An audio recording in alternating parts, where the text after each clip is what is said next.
Hello everyone, my name is Sandy. As a Chinese Viet American born and raised in a predominantly Asian community, I have grown up hearing the label Asian baby girl.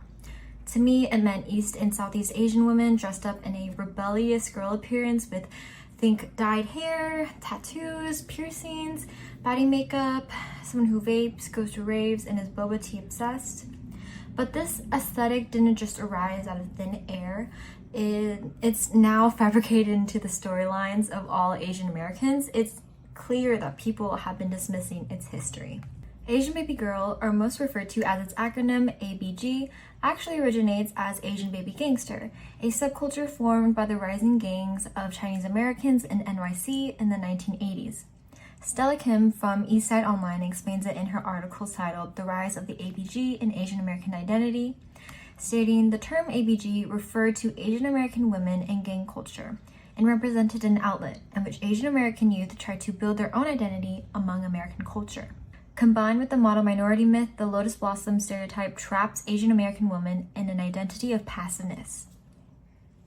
The model minority myth, defined in the textbook Diversity in U.S. Mass Media, states model minorities are hard-working citizens who are law-abiding and frequently deferential to those in authority positions. Institutionalized by the U.S. government in the 1930s and 1940s, especially through cinema, the term was used to weaponize Asian Americans as an example for the rest of the minority groups to look up to, telling them, look at the Asian Americans, look at what they have achieved, be them in order to survive here. While these stereotypes have been played by America, the conversation around the use of ABG is hazy, because most people now cannot recall or refer to the history of how ABGs were created. Unlike the knowledge held by our textbooks, ABG's resistance to Americans has diminished and been long forgotten, now spoken as a label to Asian American women who dress a certain way.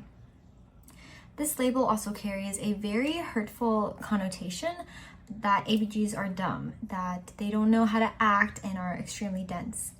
And their stereotypes appearances just conform to another stereotype, the Dragon Lady, a phrase in the 1930s used to describe an Asian female character who exudes sexuality but is cruel and deadly at the same time.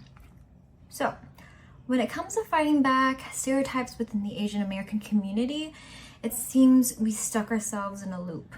We began by opposing the model minority stereotype with our own Asian baby girl, but as a result, we circled back to this Dragon Lady.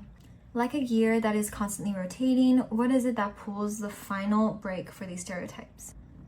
As resentful as this sounds, I don't believe we can end it. But what we can do is turn the wheels around, contribute more to stereotypes, counter the stigma with our own volition until it runs dry. If we keep participating in these stereotypes like a trend, it will bleed out and highlight only us. I can already see the ABG stereotype become lesser known, where tattoos are becoming a more acceptable trait. The baddie look is fusing with avant-garde looks, like the rising akubi fashion from Korea streetwear, especially popularized on TikTok. As these trends continue growing, the entire concept of ABGs can slowly break down into remains that then become an aspect of another. These elements and transactions of trends are increasingly spread out through constant takes, alterations, and contributions to its original. It's actions like these that I hope eliminates these harmful narratives and paves way for our community to be themselves. Thank you.